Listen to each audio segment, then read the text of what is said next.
ಎಲ್ಲರಿಗೂ ನಮಸ್ಕಾರ. ಇವತ್ತು ಏನೇನು ಬೆಳವಣಿಗೆ ಆಯಿತು, ಸಮೀರ್ ಅವ್ರ ಮೇಲೆ ಏನೋ ಮೊನ್ನೆ FIR ಆಗಿತ್ತು ಬಳ್ಳಾರಿಯ ಕೌಲ್ ಬಜಾರ್ ಪೊಲೀಸ್ ಠಾಣೆಯಲ್ಲಿ. ಸ್ವಯಂ ಪ್ರೇರಿತ ದೂರು ದಾಖಲಾಗಿತ್ತು. ಅದರ ಕುರಿತಾಗಿ ನಿನ್ನೆಯಿಂದ ಪೊಲೀಸರು ಅವರನ್ನು ಅರೆಸ್ಟ್ ಮಾಡ್ಕೊಂಡು ಹೋಗಲೇಬೇಕು ಅಂಥೇಳಿ ಏನೋ ಒಂದು ಹರಸಾಹಸವನ್ನು ಪಡ್ತಾ ಇದ್ದರು. ಅದಕ್ಕೆ ಈಗ ಒಂದು ತಾತ್ಕಾಲಿಕ ತಡೆ ನಮಗೆ ಸಿಕ್ಕಿದೆ. ಏನೇನು ಬೆಳವಣಿಗೆ ಆಯಿತು ಅಂತ ಹೇಳೋದು ನನ್ನ ಒಂದು ಪರಿಪಾಠ. ಯಾಕಂತ ಹೇಳಿದರೆ ಸಾರ್ವಜನಿಕರಿಂದ ಯಾವುದನ್ನು ಕೂಡ ನಾವು ಮುಚ್ಚುಮರೆ ಮಾಡಬಾರ್ದು. ಇದು ಒಂದು ಸಾಮಾಜಿಕ ಹೋರಾಟದ ರೂಪ ತಳೆದಿದೆ. It's a mass moment.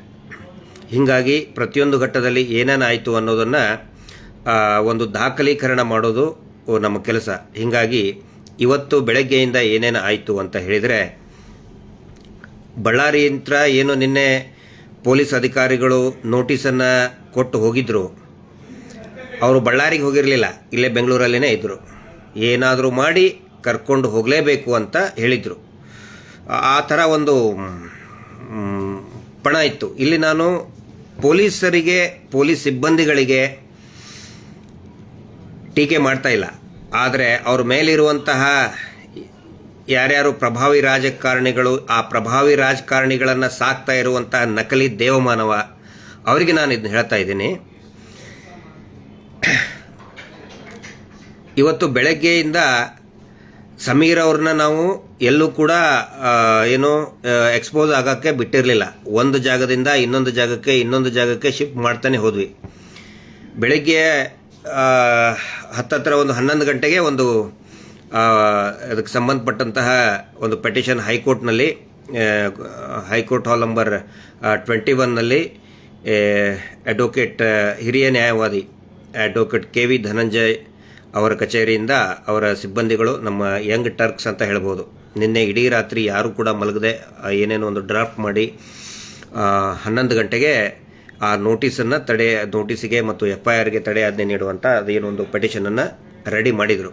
ಒಂದು ಕಡೆ ಇಲ್ಲಿ ಇದನ್ನಾಗ್ತಾ ಇತ್ತು, ಏನೋ ಕೋರ್ಟ್ನಲ್ಲಿ ಮಧ್ಯಾಹ್ನ 2:30ಗೆ ಕೊಟ್ಟರು, 2:30 ಆದ ನಂತರ 3:30 ಆಯಿತು, 3:30 ಆದ ನಂತರ 4 ಗಂಟೆ ಆಯಿತು. ಅಂದರೆ ಅದರದ್ದು ಕೋರ್ಟಿನ ಪ್ರೊಸೀಜರ್ ಇರ್ತದೆ. ಆದರೆ ಈ ಕಡೆ ಬಳ್ಳಾರಿ ಅಂತ ಪೊಲೀಸರು ಕೂಡ ನಮಗೆ ಫೋನ್ ಮಾಡ್ತಾಯಿದ್ರು, ಬನ್ನಿ ಕರ್ಕೊಂಡು ಹೋಗಬೇಕು ಅಂಥೇಳಿ. ನನ್ನ ಒಂದು ಥ್ರೆಟ್ ಪರ್ಸೆಪ್ಷನ್ ಏನು ಅಂತ ಹೇಳಿದರೆ, ನಮಗೆ ಬಂದಂತಹ ಒಂದು ಖಚಿತ ಮಾಹಿತಿ ಅಂತ ಹೇಳಿದರೆ, ಅಲ್ಲಿ 100ಕ್ಕೆ 100 ಅವ್ರನ್ನ ಅರೆಸ್ಟ್ ಮಾಡುವಂಥ ಎಲ್ಲ ತಯಾರಿನೂ ಕೂಡ ಆಗಿತ್ತು. ಏನಂತ ಹೇಳಿದರೆ, ಇದರಲ್ಲಿ ಇದ್ದಂತಹ ಒಂದು ಕುತಂತ್ರ ಏನಂತ ಹೇಳಿದರೆ, ಸಮೀರ್ ಅವ್ರನ್ನ ಬಳ್ಳಾರಿಯಲ್ಲಿ ಅಥವಾ ನಡುವೆ ರಸ್ತೆಯಲ್ಲಿ ಅರೆಸ್ಟ್ ಮಾಡಿಬಿಟ್ರೆ ಸಹಜವಾಗಿ ಅಲ್ಪಸಂಖ್ಯಾತರು ವಿರೋಧ ವ್ಯಕ್ತಪಡಿಸ್ತಾರೆ ಅಂತ ಅವ್ರದ್ದು. ಆದರೆ ಅವ್ರಿಗೆ ಗೊತ್ತಿಲ್ಲ, ಸಮೀರ್ ಅವ್ರನ್ನ ಅರೆಸ್ಟ್ ಮಾಡಿದರೆ ಇಡೀ ಎಲ್ಲ ಸಮಾಜದವರು ಕೂಡ, ಇಡೀ ಮಾನವ ಸಮಾಜ ಎದ್ದು ನಿಲ್ತದೆ ಅನ್ನುವಂತಹ ಅರಿವು ಅವ್ರಿಗಿಲ್ಲ. ಒಂದು ಭ್ರಮೆ ಇತ್ತು ಅವ್ರಿಗೆ. ಆ ನಂತರ ಇದು ಅಗೇನ್ಸ್ಟ್ ಹಿಂದೂ ಮುಸ್ಲಿಂ ಈ ರೀತಿಯಾದಂಥ ಒಂದು ಕೋಮು ದಳ್ಳೂರಿಯನ್ನು ಸೃಷ್ಟಿ ಮಾಡುವಂತಹ ಒಂದು ಷಡ್ಯಂತ್ರ ನಡೀತಿತ್ತು. ಅದು ನಮ್ಮ ಗಮನಕ್ಕೆ ಬಂತು, ಖಚಿತ ಮಾಹಿತಿಗಳು ಕೂಡ ಬಂದವು. ಹೀಗಾಗಿ ನಾವೇನು ಮಾಡ್ತಾ ಇದ್ವಿ, ನಾವು ಕೂಡ ರಿಕ್ವೆಸ್ಟ್ ಮಾಡ್ಕೊಂಡು ಪೊಲೀಸ್ ಸಿಬ್ಬಂದಿಗಳಿಗೆ, ನೋಡಿ ಸರ್, ಈ ಅಫೆನ್ಸ್ ಏನು ನೀವು ತೋರಿಸ್ತಾ ಇದ್ದೀರಿ ಸೆಕ್ಷನ್ 299ನಲ್ಲಿ, ಆ ಅಫೆನ್ಸಿಗೆ ಶಿಕ್ಷೆ ಇರುವುದೇ 3 ವರ್ಷಕ್ಕಿಂತ ಒಳಗಡೆ ಕಡಿಮೆ. Even though it is non bailable, within 3 years ಇರುವಂತಹ ಅಫೆನ್ಸ್ಗಳಿಗೆ, ಅಪರಾಧಗಳಿಗೆ ತಕ್ಷಣವೇ ಅರೆಸ್ಟ್ ಮಾಡಬಾರ್ದು ಅಂತ ಸುಪ್ರೀಂ ಕೋರ್ಟಿನ ಆದೇಶ ಆಗಿದೆ. ಮಧ್ಯಪ್ರದೇಶದಲ್ಲಿ ಇದೇ ರೀತಿ ಈ ಆದೇಶ ಉಲ್ಲಂಘನೆ ಮಾಡಿ ತಕ್ಷಣಕ್ಕೆ ಒಬ್ಬ ಇನೋಸೆಂಟ್ ಸುಮ್ಮನೆ ಅವನ ಮೇಲೆ FIR ಮಾಡಿರ್ತಾರೆ, ಹೆದರಿಸೋದಕ್ಕೆ. FIR ಮಾಡಿ ಅವ್ರನ್ನ ಅರೆಸ್ಟ್ ಮಾಡೋದಕ್ಕೆ SP ಅವರು, ಮಧ್ಯಪ್ರದೇಶ ಜಿಲ್ಲೆಯ SP ಅವರು ತಿಹಾರ್ ಜೈಲಿನಲ್ಲಿ ಇವತ್ತು ದಿನ ಕಳೀತಾ ಇದ್ದಾರೆ. SP ಅವರು, ಪೊಲೀಸ್ ಸಬ್ ಇನ್ಸ್ಪೆಕ್ಟರು ಮತ್ತು ಪೊಲೀಸ್ ಇನ್ಸ್ಪೆಕ್ಟರು ಅರೆಸ್ಟ್ ಮಾಡಿದಂಥ ಪೊಲೀಸ್ ಸಿಬ್ಬಂದಿಗಳು. ಈ ವಿಷಯವನ್ನು ನಮ್ಮ ಅಡ್ವೊಕೇಟ್ ಅವರು ಕೂಡ ಪೊಲೀಸ್ ಸಿಬ್ಬಂದಿಗಳಿಗೆ ನಿನ್ನೆ ಬಹಳ ಕ್ಲಿಯರ್ ಆಗಿ ಹೇಳಿದ್ದಾರೆ. ರಾತ್ರಿ 10:00ಗೆ ಸರ್ವ್ ಮಾಡಿದ್ದು 10:45ಕ್ಕೆ. ನೋಡಿ, ಪೊಲೀಸ್ ಇಲಾಖೆಯ ವಿರುದ್ಧ ನಾವು ಇಲ್ಲ, we are not against police department. ಆದರೆ ಈ ರೀತಿ ಯಾರ್ದೋ ಪ್ರಭಾವದಿಂದ ಈ ರೀತಿ ನೀವು ಕಾನೂನು ಬಾಹಿರವಾಗಿ ನಿಯಮಗಳನ್ನು, ಸರ್ಕ್ಯುಲರ್ಗಳನ್ನು, ಹೈಕೋರ್ಟಿನ ಸರ್ಕ್ಯುಲರ್ಗಳನ್ನು, ಸುಪ್ರೀಂ ಕೋರ್ಟ್ನ ಸರ್ಕ್ಯುಲರ್ಗಳನ್ನು ನೀವು ಮರೆಮಾಚಿ ಈ ರೀತಿ ಕೆಲಸ ಮಾಡಿದರೆ ನಿಮಗೆ ಕಂಟಕ ಬರುತ್ತೆ ಅಂತ ಹೇಳಿ ಆಗಿತ್ತು. ಆದರೂ ಕೂಡ ಕೇಳ್ತಾ ಇರಲಿಲ್ಲ. ಹೀಗಾಗಿ ವಿನಾಕಾರಣ ಇದನ್ನ ಏನೇನೋ ಯಾವುದಾದ್ರೂ ಮಟ್ಟಕ್ಕೆ ಇಡೀ ರಾಜ್ಯದಲ್ಲಿ ಒಂದು ಅಶಾಂತಿ ನಿರ್ಮಾಣ ಮಾಡೋದು ಅಂಥೇಳಿ ಫಸ್ಟ್ ಈ ಸಮೀರ್ ಅವ್ರನ್ನ ಸೇಫ್ ಗಾರ್ಡ್ ಮಾಡೋದು ನಮ್ಮ ಕೆಲಸ ಆಗಿತ್ತು. ಹೀಗಾಗಿ ಆ ಒಂದು ಪ್ರಯತ್ನವನ್ನು ಮಾಡಿದ್ವಿ. ಕೋರ್ಟ್ ಹಾಲ್ ನಂಬರ್ 21ನಲ್ಲಿ ಜಸ್ಟಿಸ್ ಸಾಹೇಬರು ತುಂಬ ಚೆನ್ನಾಗಿ ಒಂದು ಏನೋ ಸೂಚನೆಯನ್ನು ಕೊಟ್ಟಿದ್ದಾರೆ. ದಯವಿಟ್ಟು ಅದನ್ನು ಎಲ್ಲರೂ ಕೂಡ ನೋಡಿ. ನನ್ನ ಈ ಫೇಸ್ಬುಕ್ನಲ್ಲಿ ನಾನು ಆ ವಿಡಿಯೋವನ್ನು ಅಪ್ಲೋಡ್ ಮಾಡಿದ್ದೀನಿ. ಅದು ಒಂದು ಎಜುಕೇಷನ್ ಪರ್ಪಸ್ ಅಂತಲೂ ಕೂಡ ತಿಳ್ಕೊಳ್ಳಿ ನೀವು. ಕಾನೂನು ವ್ಯವಸ್ಥೆಯಲ್ಲಿ ಇರುವಂಥವ್ರು ಎಲ್ಲರೂ ಕೂಡ ಮತ್ತು ಜನಸಾಮಾನ್ಯರು ಕೂಡಿ ನೋಡಿ ಅದನ್ನು ಅರ್ಥ ಮಾಡ್ಕೋಬೇಕು. ವಿದಿನ್ 3 ವರ್ಷ ಇರುವಂತಹ ಅಫೆನ್ಸ್ನಲ್ಲಿ ನೋಟಿಸನ್ನು ನೀವು ಕೊಡಬೇಕಾದ್ರೆ ಅಂಡರ್ 35ನಲ್ಲಿ ನೋಟಿಸ್ ಕೊಡಬೇಕಾದ್ರೆ it should be along with the FIR. ನಿನ್ನೆ ರಾತ್ರಿ ನಮಗೆ ಇವರು ಬರೀ ನೋಟಿಸ್ ಕೊಟ್ಟು ಹೋಗ್ತಾರೆ. ಅದು ಇವತ್ತು ರಾತ್ರಿ 10:45ಕ್ಕೆ ನೋಟಿಸ್ ಕೊಟ್ಟು ಬೆಳಿಗ್ಗೆ 10:00ವರೆಗೆ ನೀವು ಪೊಲೀಸ್ ಸ್ಟೇಷನ್ಗೆ ಬರಬೇಕು ಅಂತ ಹೇಳ್ತಾರೆ. ಅದು ಎಲ್ಲಿ? ಬಳ್ಳಾರಿಯ ಕೌಲ್ ಬಜಾರ್. ನೋಟಿಸ್ ಕೊಟ್ಟಿದ್ದಲ್ಲಿ ಬೆಂಗಳೂರಲ್ಲಿ. ಸಮೀರ್ ಎಲ್ಲಿದೆ ಅಂತ ಇದ್ದಾನೆ ಅಂತ ತೋರಿಸ್ತಾರೆ ಇವರು. ಅವರು ನೋಟಿಸ್ನಲ್ಲಿ ಬಳ್ಳಾರಿಯಲ್ಲಿ ಇದ್ದಾನೆ ಅಂತ ಹೇಳ್ತಾರೆ. ಮೇಲ್ನೋಟಕ್ಕೆ ಇದು ಒಂದು ವಿಚ್ಛಂಟ್ ಶುರು ಆಗಿದೆ. ಹುಡುಗನನ್ನ ಸ್ಕೇಪ್ ಗೋಟ್ ಮಾಡೋದಕ್ಕೆ ಒಂದು ವೇದಿಕೆ ಸಿದ್ಧ ಮಾಡಿದ್ದಾರೆ ಅಂತೇಳಿ ನಮ್ಗೆ ಗೊತ್ತಾಯ್ತದು. ಆ ನಂತರ ನಿನ್ನೆ ನೋಟಿಸ್ ಕೊಟ್ಟು ಇವತ್ತೇ ಏನು ಹೋಗೋದೈತೆ? ಯೂಶುವಲಿ 7 days ಟೈಮ್ ಕೊಡಬೇಕಲ್ಲ. ಹರಿ ಏನಿದೆ? ಏನು ದೊಡ್ಡ ಏನು ಕ್ರಿಮಿನಲ್ ಅಫೆನ್ಸ್ ಇದು? Not at all criminal offence. Complaint ಕೊಟ್ಟವ್ರು ಯಾರು ಇಲ್ಲ. ಪೊಲೀಸರು ಸೋಮೋಟೋ ಯಾಕೆ ಮಾಡ್ಕೋಬೇಕು? ಏನು ಕಂಟೆಂಟ್ ಇದೆ ಇದರಲ್ಲಿ ಅಂದರೆ ದಯವಿಟ್ಟು ಆ ವಿಡಿಯೋವನ್ನು ನೋಡಿ. ಎಷ್ಟು ಕ್ಲಿಯರ್ ಆಗಿ ಮಾನ್ಯ ಹೈಕೋರ್ಟ್ ಹೇಳಿದೆ ಅಂತ ಹೇಳಿದರೆ, ಈ ಸರ್ಕ್ಯುಲರನ್ನು ಅವಾಯ್ಡ್ ಮಾಡಿ, ಅಂದರೆ ಕಾನೂನು ಬಾಹಿರವಾಗಿ ಈ ರೀತಿ ಮಾಡೋದು ಸರಿಯಲ್ಲ ಅಂತ ಹೇಳಿದ್ದಾರೆ.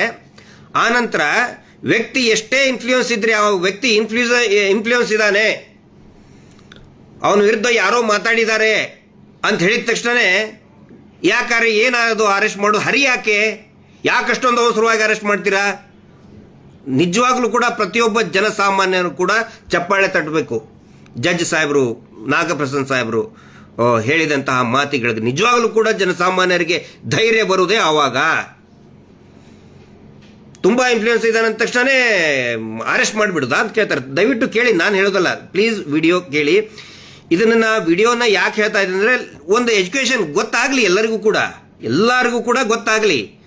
ಒಬ್ಬ ಜನಸಾಮಾನ್ಯ ನ್ಯಾಯಕ್ಕಾಗಿ ಧ್ವನಿ ಎತ್ತಿದವನ್ನ ಈ ರೀತಿ ನೀವು ಕಾಟ ಕೊಟ್ಟರೆ, ಪೊಲೀಸರನ್ನ ಮುಂದಿಟ್ಟು ಕಾಟ ಕೊಟ್ಟರೆ ಯಾವ ರೀತಿ ಪರಿಣಾಮ ಎದುರಿಸಬೇಕಾಗತ್ತೆ ಅಂತೇಳಿ ಪೊಲೀಸ್ ಇಲಾಖೆಯವರು ಕೂಡ ಇದನ್ನ ಅರ್ಥ ಮಾಡ್ಕೋಬೇಕಾಗತ್ತೆ.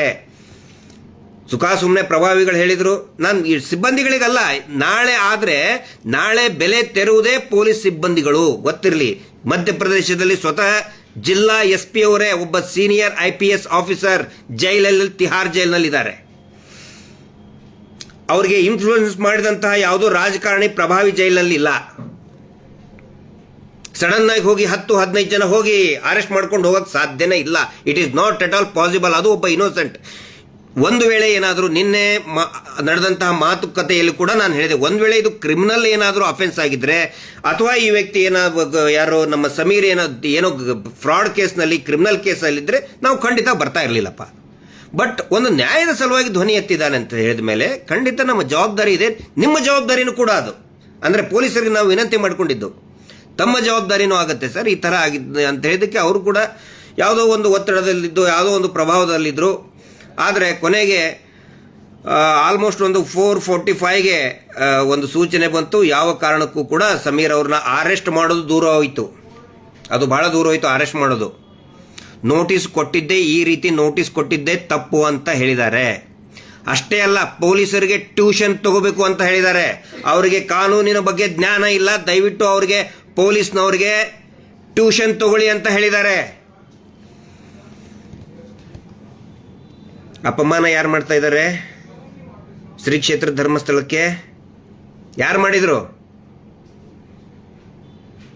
ಇದನ್ನ ಅರ್ಥ ಮಾಡ್ಕೊಳ್ಳಿ. ಆ ದೇವಸ್ಥಾನದ, ಪವಿತ್ರ ದೇವಸ್ಥಾನದ ಪಾವಿತ್ರತೆಯನ್ನು ಉಳಿಸಬೇಕು ಅಂತೇಳಿ ಪ್ರತಿಯೊಬ್ಬ ಜನಸಾಮಾನ್ಯ ಪ್ರತಿಯೊಬ್ಬ ಸೌಜನ್ಯ ಹೋರಾಟಗಾರರು, ಮಹೇಶ್ ಶೆಟ್ಟಿ ತಿಮ್ಮರೋಡಿಯವರು, ಪ್ರತಿಯೊಬ್ಬರು ಎಲ್ಲರೂ ಕೂಡ ದೇವಸ್ಥಾನದ ಪಾವಿತ್ರ್ಯತೆಯನ್ನು ಎತ್ತಿ ಹಿಡಿಯೋದಕ್ಕೆ ಹೋರಾಟ ಮಾಡ್ತಾ ಇದ್ದೀವಿ. ಸುಖಾಸುಮ್ಮೆ ಅಪಪ್ರಚಾರ ಮಾಡಿದರೆ ಅದು ಮಾಡ್ತೀನಿ ಇದನ್ನು ಮಾಡ್ತೀನಿ ಅಂತ ಹೇಳಿದರೆ 12 ವರ್ಷದ ಇದ್ದಂಗಲ್ಲ. ನಮ್ಮ ಕಡೆನೂ ಕೂಡ ಒಂದು ಬಲಿಷ್ಠವಾದಂಥ ಲೀಗಲ್ ಟೀಮ್ ಇದೆ. ಈಗ ಸೌಜನ್ಯ ಹೋರಾಟ ಅಂತ ಹೇಳಿದರೆ ಒಂದು ಜೇನುಗೂಡು ಇದ್ದಂಗೆ, ನಮ್ಮನ್ನು ಕೆಣಕಬೇಡಿ. ಕಾನೂನಿನ ರೀತಿಯಲ್ಲಿ ನಮಗೆ ಹೋರಾಟ ಮಾಡೋದಕ್ಕೆ ಬಿಟ್ಬಿಡಿ.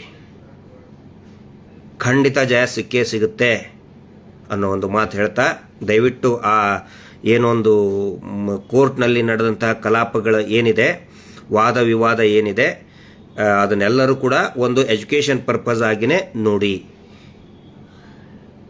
ಎಲ್ಲರೂ ಕೂಡ ಜಾಗೃತಗೊಳ್ಳಿ. ಆನಂತರ ಇದನ್ನು ವಾದವನ್ನು ಮಂಡಿಸಿದಂತಹ ನಮ್ಮ ಎಲ್ಲ ನ್ಯಾಯವಾದಿಗಳಿಗೆ, K V Dhananjay and young Turks team ಏನಿದೆ, ಮತ್ತು ಇವತ್ತು ನಮ್ಮ ಜಯಂತ್ ಅವರು ಕೂಡ ಪಾಪ ಬಹಳ ಶ್ರಮ ಪಟ್ಟಿದ್ದಾರೆ. ಏನಾಗ್ತಾ ಇತ್ತು ಅಂದರೆ ಒಂದು ಪ್ಲೇಸಿಂದ ಇನ್ನೊಂದು ಪ್ಲೇಸಿಗೆ ಶಿಫ್ಟ್ ಮಾಡ್ತಾ ಹೋದು, ಆದರೆ ಎಲ್ಲಿದ್ದಾರೆ ಅಂತ ಹೇಳಿ ನಮ್ಗೆ ಗೊತ್ತೇ ಆಗ್ತಿರ್ಲಿಲ್ಲ. ಯಾಕೆ ಆನ್ ಮಾಡಿದರೆ ಲೊಕೇಶನ್ ಫೈಂಡ್ ಔಟ್ ಆಗಿಬಿಡ್ತದೆ, ಇಲ್ಲಿದ್ದಾನೆ ಅಂತೇಳಿ ಪೊಲೀಸರು ತಕ್ಷಣವೇ ಅರೆಸ್ಟ್ ಮಾಡುವಂಥ ಒಂದು ಇದನ್ನಿತ್ತು, ಸಂದರ್ಭ ಇತ್ತು. ಹೀಗಾಗಿ ಆ ರೀತಿ ಯಾವುದೇ ಇದನ್ನಾಗಲಾರ್ದಂಗೆ, ಪರಿಸ್ಥಿತಿ ಬರಲಾರ್ದಂಗೆ, ಒಂದು ಸಂದಿಗ್ಧ ಪರಿಸ್ಥಿತಿ ಒಳಗೆ ಇವತ್ತು ಒಂದು ಒಳ್ಳೆಯ ಇದನ್ನು ಬಂತು. ಬಟ್ ಇದು ತಾತ್ಕಾಲಿಕ, ಇದೇನು ಪರ್ಮನೆಂಟ್ ರಿಲೀಫ್ ಅಲ್ಲ. It is not permanent relief. ಪೂರ್ತಿಯಾಗಿದೆ ಅಂತೇನೂ ಅಲ್ಲ. ನೆಕ್ಸ್ಟ್ ಡೇಟ್ ಇದೆ, ಆ ಡೇಟಿನವರೆಗೂ ಕೂಡ ಯಾವುದೇ ತೊಂದರೆ ಇಲ್ಲ, ಯಾವುದೇ ಸಮಸ್ಯೆ, ಅರೆಸ್ಟ್ ಆಗಲಿ ಇನ್ನಾಗಲಿ ಯಾವುದೇ ಇದನ್ನಿಲ್ಲ. ಸಮೀರ್ನು ಕೂಡ ಇಲ್ಲೇ ಇದ್ದಾನೆ, ಆದರೆ ಮಾತಾಡೋಕ್ಕೆ ಜಾಸ್ತಿ ಮಾತಾಡೋಕ್ಕೆ ಹೋಗಬೇಡಿ ಅಂತ ಇನ್ಸ್ಟ್ರಕ್ಷನ್ಸ್ ಕೂಡ ಕೊಟ್ಟಿದ್ದಾರೆ. ಇಲ್ಲೇ ಪಾಪ ನೋಡಿ 35 ಲಕ್ಷ ರೂಪಾಯಿ ಡೀಲಿಂಗ್ ಕೊಟ್ಟರು ಅಂತೇಳಿ ಏನೋ ಪೇಪರ್ನಲ್ಲಿ ಬರ್ತಾ ಇದೆ ಅಂತೆ. ಅದು ಯಾರು?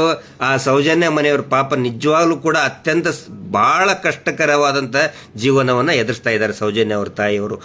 ಮೊನ್ನೆ ತಾನೇ ಆ ಕುಟುಂಬದ ಯಜಮಾನರು ಚಂದಪ್ಪ ಗೌಡ್ರನ್ನ ಕಳ್ಕೊಂಡಿದ್ದಾರೆ. ಅಂಥವರು ಇವ್ರಿಗೆ 35 ಲಕ್ಷ ಡೀಲು, ಇನ್ನೇನೇನೋ ಬರ್ತಾ ಇದೆ. How to delete Sameer's page ಅಂತೇಳಿ ಮಾಡಲಿ, ಅವ್ರ ಕಡೆಯವ್ರು ಮಾಡಲಿ, ನೋ ಪ್ರಾಬ್ಲಮ್.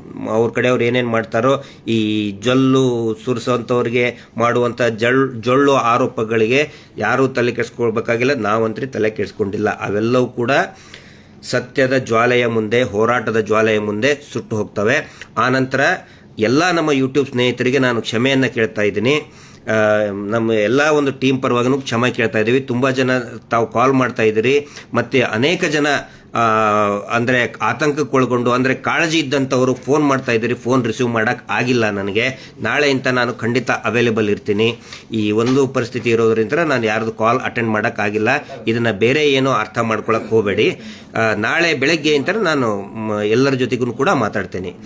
ತಮ್ಮೆಲ್ಲರ ಒಂದು ಸಹಕಾರ, ಬೆಂಬಲ, ಪ್ರೀತಿ ಎಲ್ಲವೂ ಕೂಡ ತಮ್ಮ ಈ ಒಂದು ಹೋರಾಟದ ಜೊತೆಗೆ ಇರಲಿ. ನಮ್ಮ ಜೊತೆಗಲ್ಲ, ಇಂಡಿವಿಜುವಲ್ ವ್ಯಕ್ತಿ ಇಲ್ಲಿ ಮುಖ್ಯವಲ್ಲ. ಸೌಜನ್ಯ ಹೋರಾಟ ಅಂತ ಹೇಳಿದರೆ ಇಟ್ಸ್ ಅ ಟೀಮ್ ಎಫರ್ಟ್. ಇದೊಂದು ತಂಡ, ಇದೊಂದು ಜೇನುಗೂಡು ಇದ್ದಂಗೆ. It's a team effort. ಇದಕ್ಕೆ ತಮ್ಮ ಎಲ್ಲರ ಒಂದು ಪಾಲ್ಗೊಳ್ಳುವಿಕೆನೂ ಕೂಡ ಇರಲಿ. ತಾವು ಕೂಡ ಇದರಲ್ಲಿ ಬನ್ನಿ, ಪ್ರತಿಯೊಬ್ಬರು ಕೂಡ ಮಾತಾಡಿ. ನಮ್ಮ ಹೆಸರು ಹೇಳಬೇಕು ಅಂತೇನಿಲ್ಲ, ಮಹೇಶ್ ಶೆಟ್ಟರ್ ಹೆಸರು ಹೇಳಬೇಕು ಅಂತ ಏನೂ ಇಲ್ಲ. ಇಲ್ಲಿ ಸ್ವಂತ ಪ್ರತಿಷ್ಠೆ ನಮಗೆ ಯಾರಿಗೂ ಕೂಡ ಬೇಡ. ದಯವಿಟ್ಟು ನಿಮ್ಮ ಒಪಿನಿಯನ್ಗಳನ್ನು ನೀವು ಹೇಳಿ, ಶೇರ್ ಮಾಡಿ, ಧೈರ್ಯದಿಂದ ಮಾತಾಡಿ. ಈ ಹೋರಾಟ ಈ ಒಂದು ತಾರ್ಕಿಕ ಅಂತ್ಯಕ್ಕೆ ಎಲ್ಲರೂ ಸೇರಿ ತೆಗೆದುಕೊಂಡು ಹೋಗೋಣ ಅಂತ ಹೇಳಿ ಈ ಒಂದು ಲೈವನ್ನು ಮುಗಿಸ್ತಾ ಇದ್ದೀನಿ. ಧನ್ಯವಾದಗಳು. Justice for Soujanya.